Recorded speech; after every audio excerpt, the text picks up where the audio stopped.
She planted a rose, and it grew a face overnight. It started the day Mira buried her sister. The garden behind their cottage hadn't seen life in months, just crumbling soil and the forgotten skeletons of last spring's blooms. After Layla's sudden death, Mira couldn't bring herself to touch it. Not until the rain came. It rained all afternoon the day they lowered the small coffin into the earth. Not a soft drizzle, but a hard, cold downpour, like the sky itself couldn't handle the silence. Myra's fingertips still trembled from gripping the shovel when she knelt at the edge of the garden that night, soaked to the bone. Clutched in her hand was a single blood-colored rose clipping her sister had kept in a jar by the window. Layla had loved it. She used to whisper to it like it could hear her. Mira pressed the clipping into the earth, right where Layla used to sit and hum. "I'll take care of it," she said softly. "I promise." She covered it, hands trembling, whispering her sister's name like a wish. The soil was unusually warm, soft, like ash. The moon peeked from behind the clouds just as she stood up. The wind fell silent. And the garden, which had once felt like home, now felt like it was holding its breath. She should have noticed the way the wind moved toward the soil. Mira didn't sleep that night. The house creaked more than usual. Shadows stretched too long. But she didn't go back outside. She woke just before dawn, drawn by something, she couldn't say what, to the window. The rose had bloomed. It hadn't just sprouted, it had exploded into life. Petals dark as wine. Leaves as green as emeralds. It hadn't been 12 hours. But that wasn't what made her scream. In the center of the bloom, nested where the heart of the flower should be, was a tiny, delicate face. Eyes closed. Peaceful. Pale as porcelain. Layla's face. Mira stumbled back, knocking over the chair. She rushed to the garden in bare feet, her breath forming clouds in the air. And there it was. Still. Silent. Sleeping. It didn't look like a trick of light. It looked real. And then the face in the rose opened its eyes. Mira froze. The tiny eyes inside the rose blinked slowly, as if waking from a long dream. There was no confusion in its expression, just a soft, knowing calm. It wasn't Layla. Not exactly. It looked like her, yes, every detail right down to the faint dimple on her left cheek. But the way it stared back, cold, curious, ancient. Myra's breath caught in her throat. Her mind screamed for her to run, but her legs stayed rooted. The flower swayed gently, not from the wind, but as if breathing. The face smiled, and then whispered, "Thank you." Mira stumbled back with a choked cry, falling to her knees in the wet grass. The rose's petals quivered with laughter, soft, almost playful. She crawled backward until her back hit the side of the house. Her chest heaved, heart slamming against her ribs. "No," she whispered.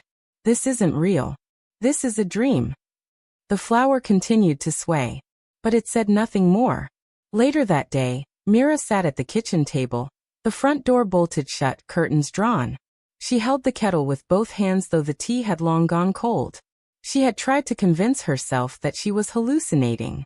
Maybe grief was finally breaking her apart. But when she peeked through the curtain, the rose was still there, still watching. She called no one. Who could she tell? "My dead sister's face bloomed out of a flower I planted last night," was not something you confess without consequence. Still, by sunset, curiosity clawed its way past her fear. She returned to the garden, slowly, step by step, holding her breath. The rose had bloomed further. It was taller now, unnaturally tall for a single night. And where there had been one rose, now there were 3 buds beginning to swell. Only one had a face. But all 3 seemed to turn toward her as she approached. The original bloom, Layla's face, no longer looked like it was made of petals. The texture had changed. Flesh-like. Veined. It twitched. It whispered again. "It's warm in here." Myra's knees buckled, and she sank to the ground. "What are you?" The flower tilted as if considering. Then more. The buds pulsed, and one of them smiled with Myra's own face. Mira didn't scream this time. She couldn't. The shock was too complete, too paralyzing. Her mouth opened but no sound came out. She stared at the second bloom, the one wearing her face, and felt a sickness crawl from her stomach to her spine. It was smiling, wider than she ever could. A smile full of teeth, too many teeth. And its eyes, they weren't just eyes. They glinted like glass, but something moved behind them. Something waiting. The first bloom, Layla's face, twitched, then began to whisper again. Not words this time, just sounds. Breathing. Wet, labored breathing. Mira scrambled away and ran into the house. She slammed the door, locked it, then pulled every curtain shut until the world outside was buried in darkness. She didn't sleep. Not really. She laid curled on the couch with every light on, hugging Layla's old teddy bear like a life preserver. At one point in the night, the front door creaked, not fully opening but just enough to whisper. She didn't check. In the morning, the power was out. No lights. No heat. No signal. The house was too quiet. Even the birds outside were gone. Mira stepped outside in cautious, shivering steps. The garden had grown. Not the flowers. The soil. It had spread black, damp, crawling into the grass like rot. The air smelled sweet and sour, like bruised fruit and meat gone bad. Flies hovered above the blooms now. Not many, but enough to notice. The third bud had opened. This one had no face. Just a swirling emptiness, like a dark pit inside the petals. But it wasn't silent. It made a sound, low and wet. Almost hungry. She saw movement from the center. Something inside it, writhing. Layla's voice whispered again from the first flower. One more, and we'll be ready. Mira staggered back. Ready for what? But Layla's face didn't answer. That night Mira dug. She returned to the garden with a spade and rage in her chest. She hacked at the base of the roses. Thorns sliced her arms, but she kept digging, pulling, tearing. The flowers bled. Thick, red sap oozed from their stems. One of the petals screamed when she tore it. She burned the pile, poured gasoline over the broken stalks and lit a match. The fire didn't scream, but something did. From inside the soil. From underneath. She didn't sleep. Because just before dawn, the garden grew back. And this time there were 4 faces. Mira watched in numb silence as the garden healed itself. Where charred stems should have smoldered, fresh green shoots pushed through blackened ash. Faster than anything natural. The roses bloomed again, more vibrant than ever. 4 faces now. Layla's. Mira's. A child she didn't recognize. And one with no features at all. Just smooth, skin like flesh stretched across petal. They were watching her. No, studying her. She backed away, eyes wide, feet dragging through the dewed grass. She couldn't think. Couldn't breathe. The 4th rose twitched, like a mouth trying to form words through skin that didn't yet know how. She ran. By noon, Mira had packed a bag and headed toward town. She didn't look back. Her hands shook on the steering wheel as she drove past rustling trees, past the creek where Layla once caught fireflies. Everything seemed changed. The world felt distant, muffled. The moment she entered the town center, the weight on her chest loosened just enough to breathe. She went to the library. Frantic fingers flipped through old town records, newspaper clippings, local myths. It didn't take long.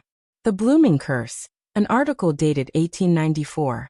A woman named Eliza Marin had planted a rose garden above her daughter's grave after a tragic drowning. Days later, neighbors reported seeing a child's face in the flowers. Eliza claimed her daughter had returned. Within a week, the entire garden had bloomed with faces. By the 2nd week, Eliza vanished, and was later found planted in her own backyard, curled beneath the largest rose bush. The article ended abruptly. No further investigation. Just a warning, handwritten in the margin. They don't just grow. They multiply. They learn. They become. Mira dropped the book. She returned home at dusk. The house was too quiet. She stepped out of her car, and paused. There were footprints in the dirt. Small. Bare. Leading from the garden to the front door. The door was cracked open. Inside the house, the lights were flickering. Whispers trailed through the hallways. Familiar voices. Her own voice. Layla's laugh. Even their mother's lullaby, though she'd died years ago. Mira turned slowly toward the garden. It had tripled in size. She stepped forward, and this time, the roses greeted her by name. All of them. In unison. Mira. Mira didn't remember walking. One moment she was staring into her house, the next she was standing in the middle of the garden, surrounded by whispering blooms that all wore faces. some familiar, some not. Each rose turned slowly to her like they shared a single breath, a hive of flesh and memory. She tried to speak, but her voice cracked in her throat. Why me? Layla's rose blinked. Because you opened the door.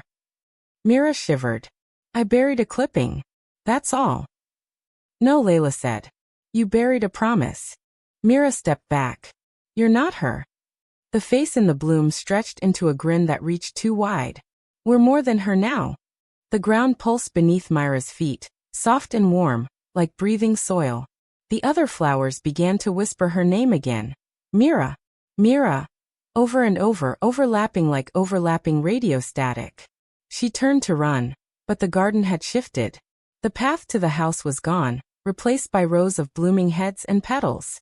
And beneath each rose something moved. She dropped to her knees and clawed at the dirt. What she uncovered made her scream. A hand. Pale. Human. Half-rotted. Then another. And another. Dozens. Fingers curled in the soil like roots. All reaching up. She staggered back as the garden swayed, not in the wind, but in rhythm. Like it was breathing. Like it was preparing to bloom again. Then the newest bud cracked open. It was her mother's face. Her eyes opened slowly, lips parting as if waking from a nap. Join us, she whispered. There's still space for one more. Mira backed into something cold. A stalk. Not a flower yet, but tall. Strong. Waiting. She spun around, and saw her own reflection begin to shimmer on its surface. The stalk was growing a fifth bloom. Her face. Her lips. Her eyes, blinking slowly. The sky darkened. Fog rolled in from nowhere. Myra's body felt numb, as though her blood had been pulled toward the earth. Why me? She whispered again, barely able to hear herself over the hum. This time, every rose answered together. Because you loved us. When the sun rose the next morning, the garden stood silent and beautiful. Among the many faces that swayed in the breeze, a brand new bloom had opened. It wore a peaceful, sleeping face. Myra's.